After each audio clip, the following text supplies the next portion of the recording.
Good evening, Skeleton Krew fans. We're live here at the Blue Canoe in Tupelo, Mississippi. Yeah. So this is not our first time being here, but this is our first time recording an interview and the actual show.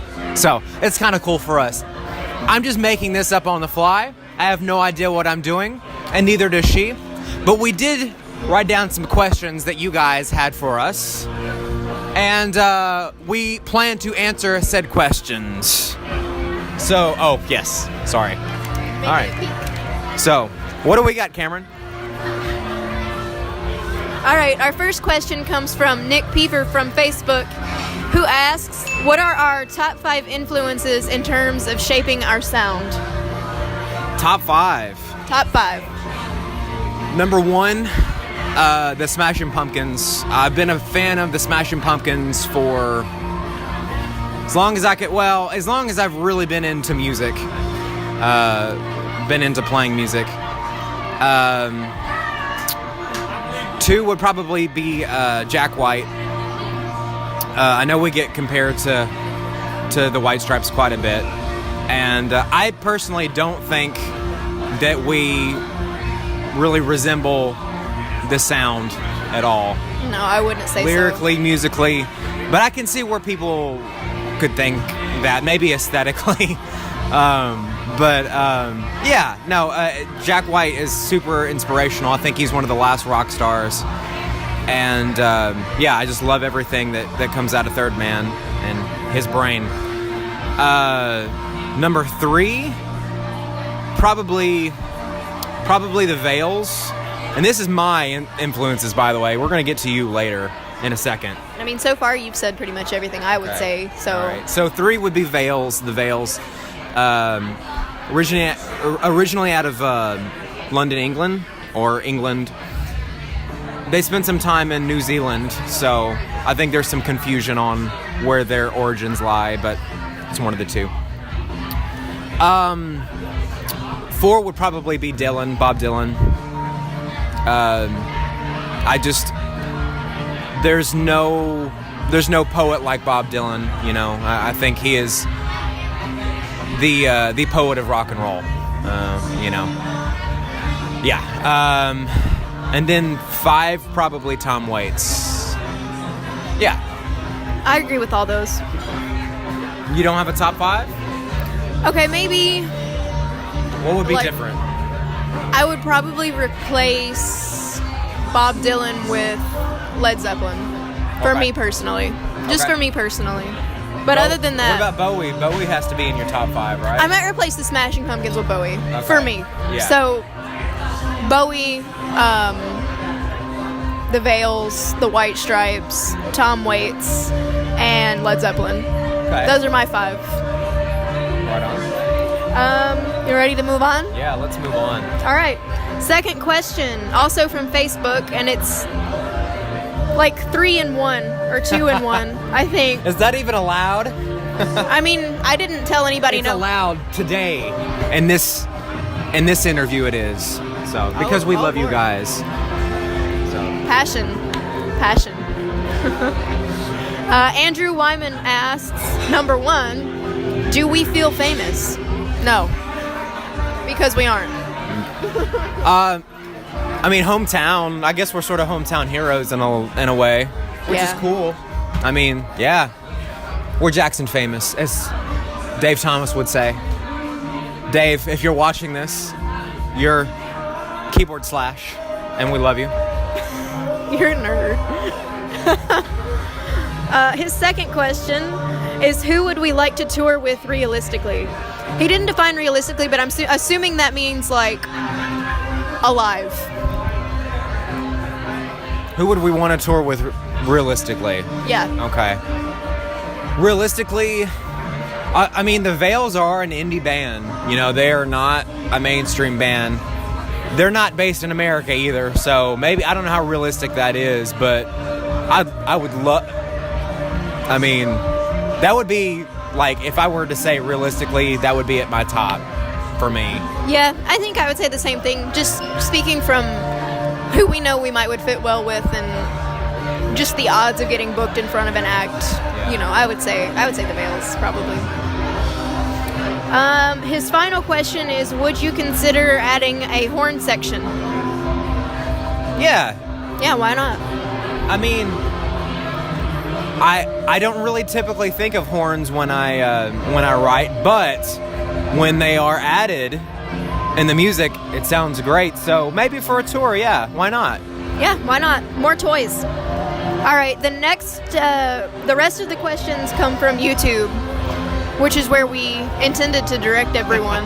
Okay, yes. But anyway, the first one comes from someone with the screen name literally Chestnut, who asks a lot of questions and is very curious. The first one is, what... I think that's one of Brendan's friends, right? I think so. The first question is, what are our middle names? Do we want to reveal... Do we want to, give a real answer?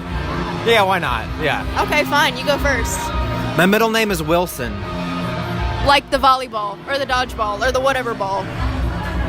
He's a volleyball. The volleyball. Right? I think he's a volleyball. Yeah. I feel like I should have totally lied. I should have not given my middle name. But, what the Who hell? cares? Yeah. Okay, go ahead. Deanne, with an apostrophe and a capital A. Because my mother can't do anything simple. All right, what else? What do we got? She also asked us, what is the meaning of life? The meaning of life is to...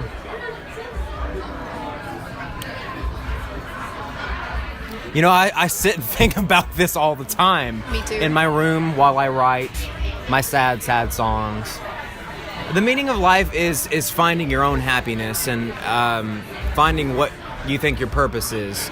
I think everybody has a part to play in life.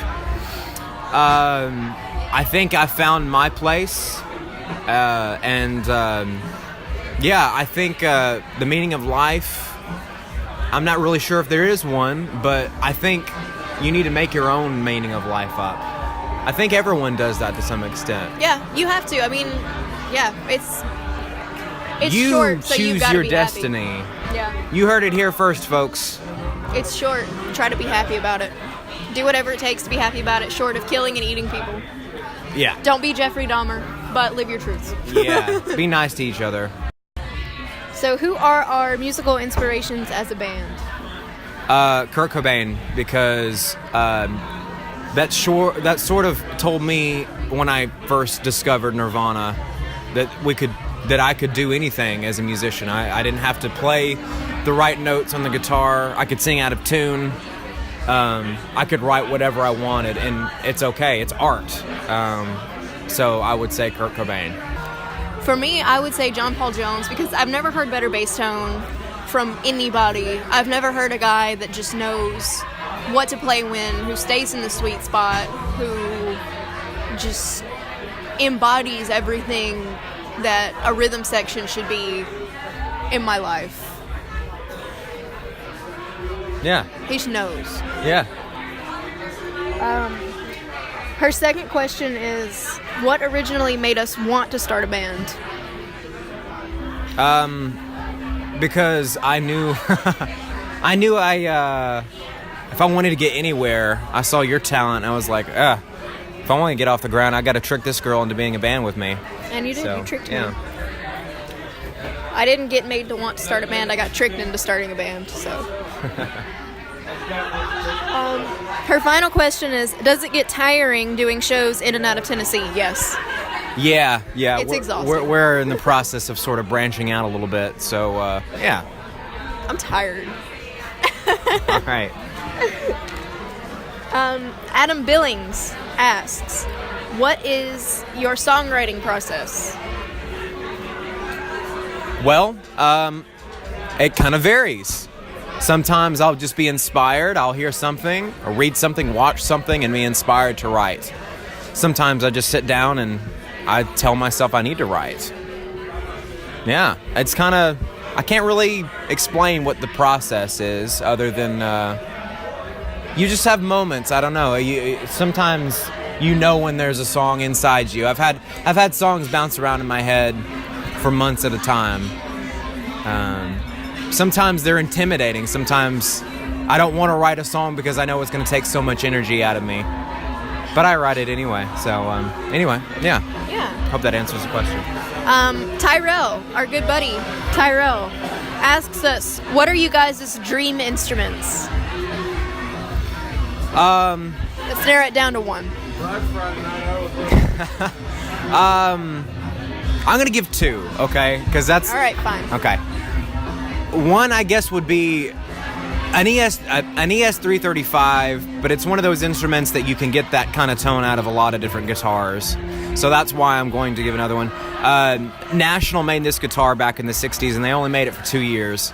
It's a National Glenwood 99, 98, 99, one of those. It's a fiberglass guitar. It was kind of the Cadillac of the Rezo Glass era guitars. It sounds killer. There's nothing like it. It has a Gretsch tone, kind of hairiness to it. It looks gnarly. Bob Dylan played one for a short amount of time, and it just sounds amazing. There's nothing like it. So, good answers. what about you? I think I have one of mine. You have one of yours? I think I have one of mine. Tell us about it. That little old Silvertone that Yeah, I got for Christmas. You won, yeah, the 60s. Yeah, that's a great sounding instrument. Yeah, it's like a 63-ish. Yeah. Between like a 62 and a 65. Yeah, something like that. Little old One of those instruments that shouldn't sound good, but does. plywood guitar. Particle wood. Yeah, particle board. My other one would be like a circa 70s Rickenbacker. Yeah. I think. Yeah. Yeah. All right. Final question. The one question to rule them all that we get asked all the time. Can you guess what it is? Oh, no. I can't guess what that is. Huh. I guess we're out of time, guys. Yeah. Oh, I think we gotta go because our sound guy just gave us the hurry up. Thank you so much. Thank you so much for tuning in, and we will catch you later. Stay tuned for more. Bye.